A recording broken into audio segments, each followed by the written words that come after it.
Anong diferensya nito? Walang diferensya, bubunutin lang to. Kanya susi to? Oo. Eh, ba't ay mabulot? Yung kanya susi. Tapos ito pa, oh. Yan ang dalawa yan eh. Dalawa, ikakabit mo na to bago? Bago.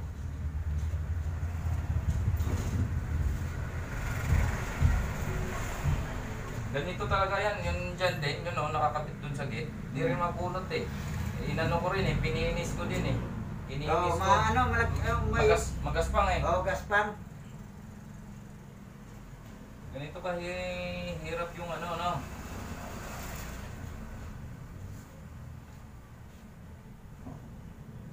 Ang ano nito, libor, ano lang. Okay na kaya?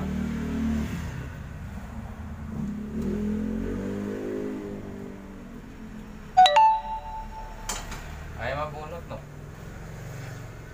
Bakit di mabunot?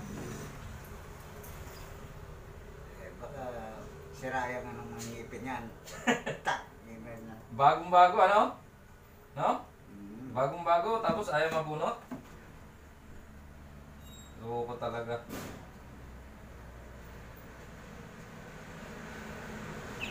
Loko talaga tong China na to, ano?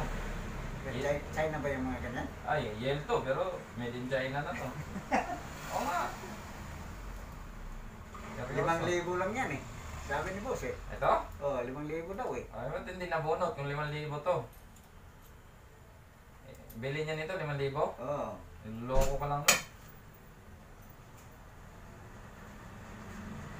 Saan mo ba kapit to? Sa lamin? Hindi, sa ano? Saan? Sa pintuan gate.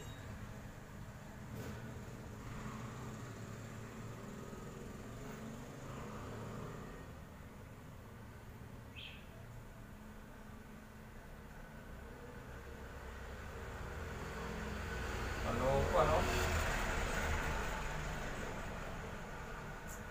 Maloko talaga yun. Oh, nabunot ko ah. Ah. Ha?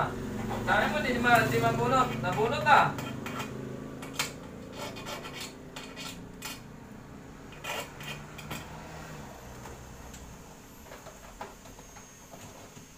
Yan, kaway ka muna sa bus ko. Sabihin mo, nagpagawa ka. Oo nga. Naka-live din sa bus ko eh. Kaway ka kasi. Sabihin mo. Sige na. Bakit? Nahiya ka? Huwag kang mahiya.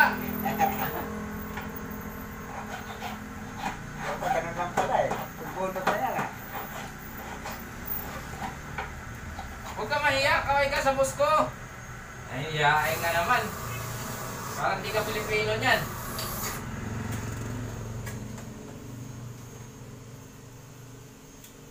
Oh. Ayos ah. Dahil wala pang wala pang ipin.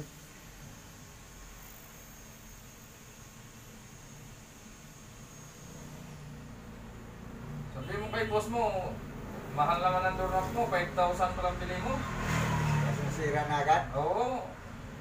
Tapos ayaw mabunot yung susi. Hindi ka na makalabas ng gate boss. Hindi mo sinabi. Hindi ka makalabas ng gate boss kasi hindi mo bunot eh. Ayop na yan. Kanina pa kung umagaw ka. Ito? Tanggal-tanggal eh. Oh? Tapos hindi mabunot.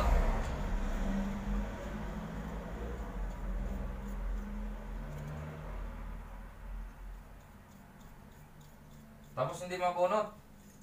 Ayaw mo po natin. Ayos na to. Mabubunot na to.